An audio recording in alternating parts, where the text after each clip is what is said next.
کہا جاتا ہے کہ جی نبوت جو ہم صوفیہ کی کتابیں پڑھتے ہیں کہ وہ ایک مقام ہے، پیغمبروں کو ملتا ہے، وہ اختصاص کے ساتھ شریعت دے کے ملتا ہے، لیکن ایک دوسرا سلسلہ ہے جس کا آغاز فیضان وجود سے ہوتا ہے، انسان کے ہونے سے ہی جس طرح شہد کی مکھی کو اللہ الہام کرتا ہے، اسی طرح یہ مقام جس طرح انبیاء کو ملتا ہے، یہی مقام جو ہے وہ عام آدمی کو بھی ملتا ہے، اور پھر اس میں ترقی پاتے پاتے اقتصابی طور پہ ایکوائرڈ طریقے سے ایک آدمی اس مقربین کی جگہ پہ پہنچ جاتا ہے۔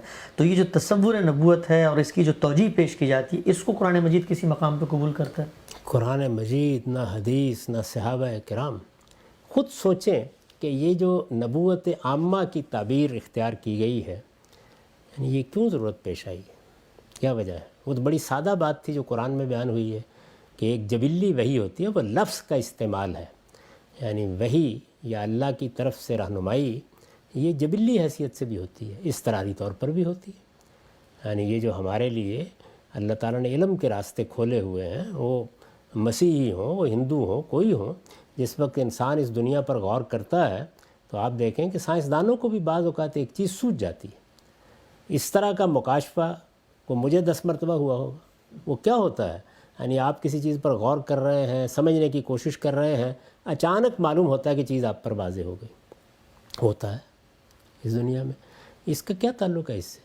جو وحی زیر بحث ہے، پیغمبروں کی وحی یا الہام پیغمبروں کا زیر بحث ہے، وہ اللہ کا کلام ہے، مخاطبہ الہی ہے۔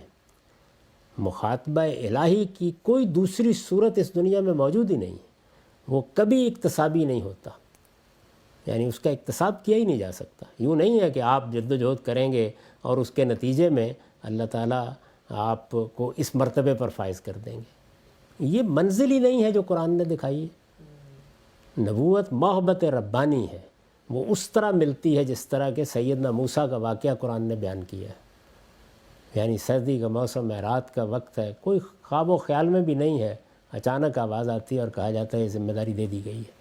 رسالت مآب صلی اللہ علیہ وسلم کے ساتھ بھی بالکل ایسے ہی ہوا ہے۔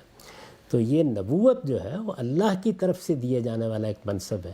یہ کوئی جد و جہد کر کے، اتباع کر کے، پیروی کر کے حاصل کرنے کی چیز نہیں ہے۔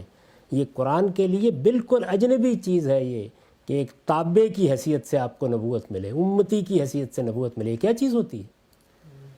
نبوت کا ایک ہی منصب ہے، فرق صرف یہ ہے کہ بعض نبیوں کو نبی کی حیثیت سے بھیجا جاتا ہے اور بعض کو رسالت کا منصب دیا جاتا ہے۔ تو وہاں رسول اور نبی یعنی دونوں کے اندر اللہ کا مخاطبہ ہوتا ہے، اللہ کی وحی ہوتی ہے۔ وہ وحی کلام ہے اللہ تعالیٰ کا، جو شہد کی مکھی کو وحی ہوتی ہے یا اضطراری طور پر انسان کو ہدایت ملتی ہے، جس کو بیان کیا ہدیناہ السبیل، جس کو بیان کیا ہدیناہ النجدین، وہ کوئی محسوس کلام نہیں ہوتا اللہ تعالیٰ کا۔ وہ امر الہی ہے جو نازل ہوتا ہے، اور اس کو بیان کیا قدر فہدا۔ اللہ تعالیٰ ایک اندازہ مقرر کرتے ہیں، پھر انسان کو اس کی ہدایت پہ ڈال دیتے ہیں۔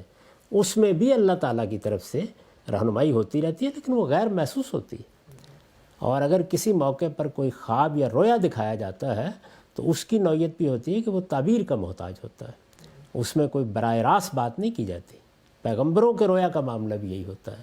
تو اس وجہ سے یہی ہے اللہ تعالیٰ نے جو قرآن نے ہمارے سامنے تصویر رکھی ہے، وہ یہی تصویر ہے۔ اب آدمی کو فیصلہ کرنا ہوتا ہے کہ وہ اللہ کی کتاب سے دین حاصل کرے گا، تو بڑی سادہ بات ہے، اور وہ یہ کہ جو تصور بھی آپ نے قائم کیا ہے، آپ بتائیے اللہ نے اس کو کہاں بیان کیا ہے؟ تو یہ نبوت عامہ، یہ ولایت، یہ قرآن مجید میں کس جگہ بیان ہوئی؟